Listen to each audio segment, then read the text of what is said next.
Bienvenue dans ce nouveau JT Ergomums. On va parler des bonnes manières. Tu sais, le mange pas avec tes mains, on lèche pas les aliments, on recrache pas. Toutes ces petites choses qui font de toi un bon parent ou un mauvais parent. Notamment que les bonnes manières à table, c'est un petit peu culturel. Et oui, dans certains pays, on va manger assis par terre, dans d'autres, on va manger avec les mains, et encore dans d'autres contrées, on va manger de la fourchette la plus éloignée à la fourchette la plus proche de ton assiette. Alors qu'est-ce qu'il va falloir retenir et comment contrer un petit peu « Ah, ton enfant il est mal élevé, il mange encore avec ses mains ?» Je te propose donc dans cette vidéo un cassage de 4 mythes alimentaires sur ton enfant et je pense que ça va te donner un petit peu plus de sérénité à table avec ton enfant. Premier mythe qu'on va casser, on ne mange pas avec ses mains.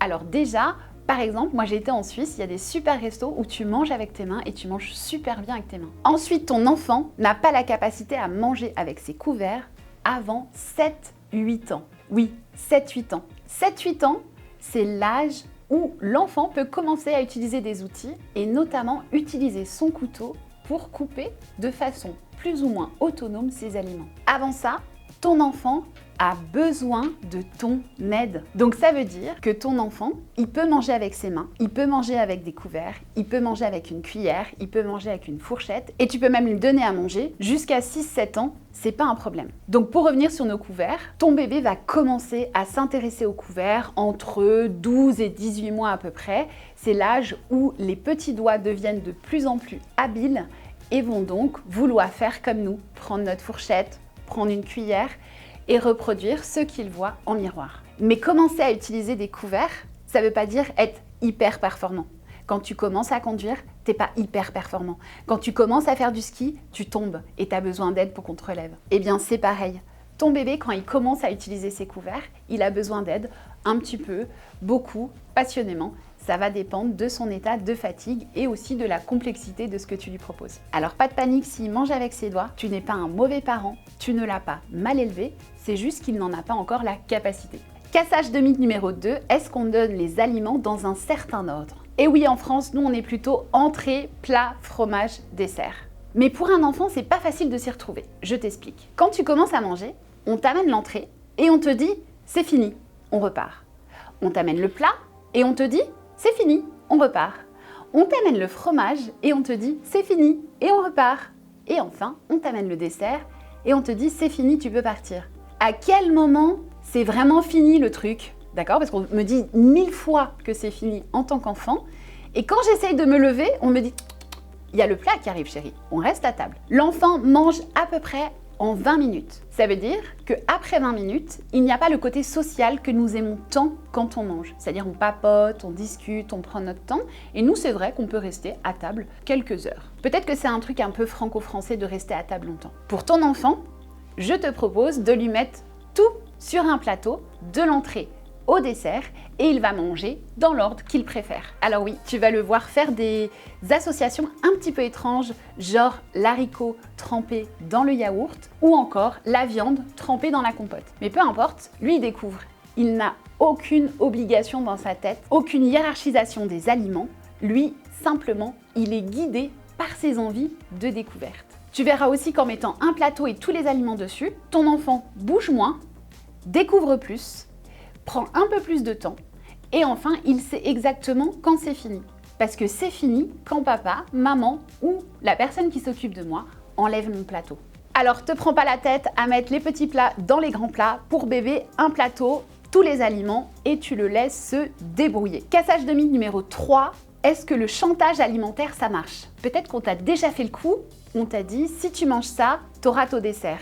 Si tu fais ça, tu auras ça. Alors tu vas me dire en commentaire peut-être, ouais mais pour moi ça a marché. Moi je mange de tout et on m'a forcé à manger de tout. Je te donne un tout petit exemple. Je suis capable, enfin peut-être, de manger un truc bien dégueulasse à la Koh-Lanta une fois pour gagner un peu de pépette.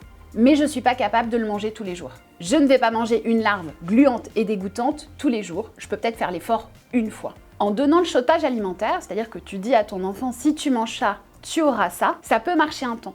Mais ensuite, il va falloir que tu augmentes un petit peu le truc à gagner. Tu vas donc te retrouver à promettre Disneyland Paris pour juste manger un haricot vert, quoi. Ça n'a pas de sens. En plus, tu mets en place une genre de hiérarchisation des aliments.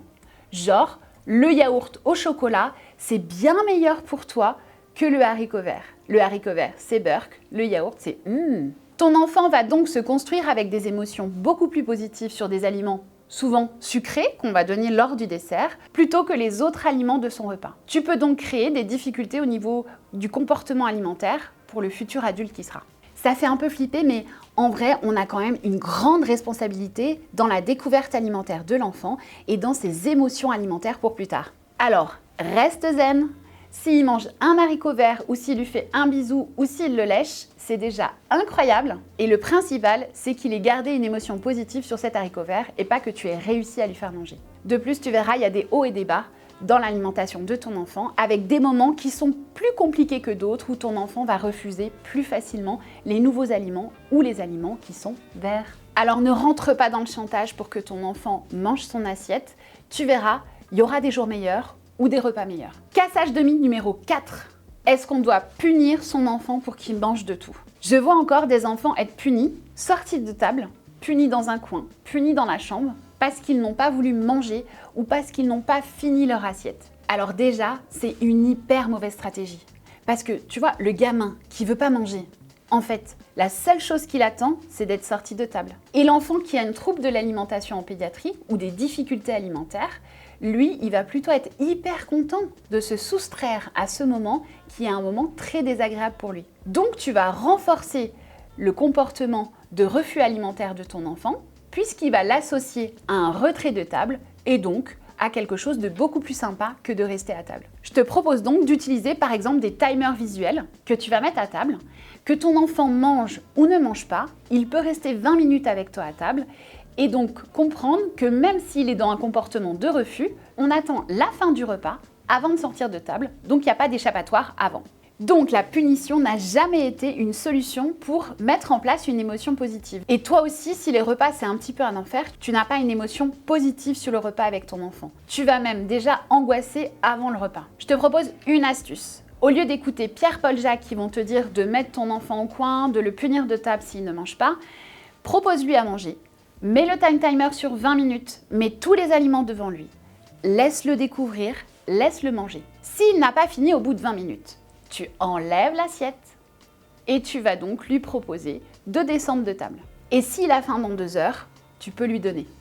Il ne te manipule pas. Je te rappelle qu'un enfant qui croit être caché derrière ses mains a quand même peu de capacité de manipulation. Nous avons donc cassé 4 mythes alimentaires et j'espère qu'ils t'aideront à avoir des repas plus sereins, d'augmenter l'acceptation alimentaire de ton enfant, toi de diminuer ton stress et surtout de prendre de la distance par rapport à tout ce que tu reçois comme réflexion et remarques sur l'alimentation de ton enfant. N'hésite pas à me mettre en commentaire tes réflexions et si cette vidéo t'a plu. Et je te retrouve très vite pour une nouvelle vidéo.